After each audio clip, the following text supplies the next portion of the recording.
ঢাকা বিশ্ববিদ্যালয়ের মতো একটি ঐতিহ্যবাহী প্রতিষ্ঠানে দীর্ঘদিন ধরে কোনো বিশুদ্ধ ঠান্ডা পানি সরবরাহের ব্যবস্থা ছিল না। তীব্র গরমে এই সমস্যায় শিক্ষার্থীরা ভীষণ ভুগছিল।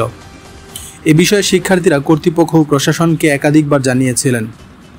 শিবিরের এক নেতা জানান, তার কাছে অনেক শিক্ষার্থী অভিযোগ করেছিলেন। যখন প্রশাসনের সঙ্গে বিষয়টি নিয়ে আলোচনা করা হয়, তখন তারা জানায় এ ধরনের প্রকল্প বাস্তবায়নের জন্য প্রশাসনের কাছে পর্যাপ্ত ফান্ড নেই। এরপর প্রশাসনকে অবহিত করে শিবিরের পক্ষ থেকে ফান্ড সংগ্রহ করা হয় এবং প্রায় 15 লক্ষ টাকা ব্যয়ে একটি আধুনিক পানির ফিল্টার স্থাপন করা হয়, যাতে শিক্ষার্থীরা গরমের মধ্যেও বিশুদ্ধ ঠান্ডা পানি পান করতে পারে। কিন্তু নিষিদ্ধ সংগঠন ছাত্রলীগ, যারা 15 বছর ক্ষমতায় থেকেও কোনো একটা জনকল্যাণমুখী কাজ করতে পারেনি, তারাই ষড়যন্ত্র করে ছাত্র শিবিরের দেওয়া জনকল্যাণমুখী অনুদান পানির ফিল্টার ভেঙে দিয়েছে। আপনারা ভাবছেন অনুমান করে ছাত্রলীগের কথা বলছি? না, চলুন সেই দূষরটিকে একটু ভালোভাবে জেনে নেই যে পানির ফিল্টার ভাঙায় নেতৃত্ব দিয়েছিল।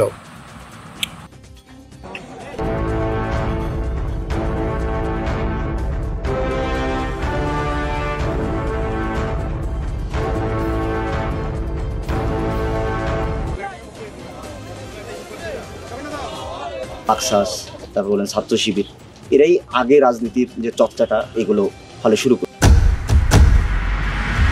তার নাম ফাহিম শাহরিয়ার সজীব। খুলনা বিভাগের পাইকগাছা উপজেলায় গদাইপুর ইউনিয়নের বাসিন্দা শাহরিয়ার। ছোটবেলায় তার মায়ের সাথে তার বাবার ডিভোর্স হয়, যার মূল কারণ ছিল এই শাহরিয়া।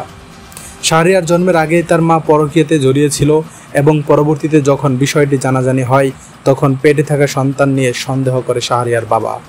তখন থেকেই পারিবারিক সমস্যা সৃষ্টি হয় এবং এক পর্যায়ে স্বামীকে ছেড়ে ঢাকায় চলে আসেন শাহরিয়ার মা। সেখানে বাসাবাড়িতে কাজ করে সন্তানকে পড়াশোনা করান। তবে তাদের দুঃখ গুছাতে সময় লাগেনি, কারণ ছেলে কলেজে ভর্তি হয়েই আওয়ামী লীগের রাজনীতিতে জড়িয়ে পড়ে।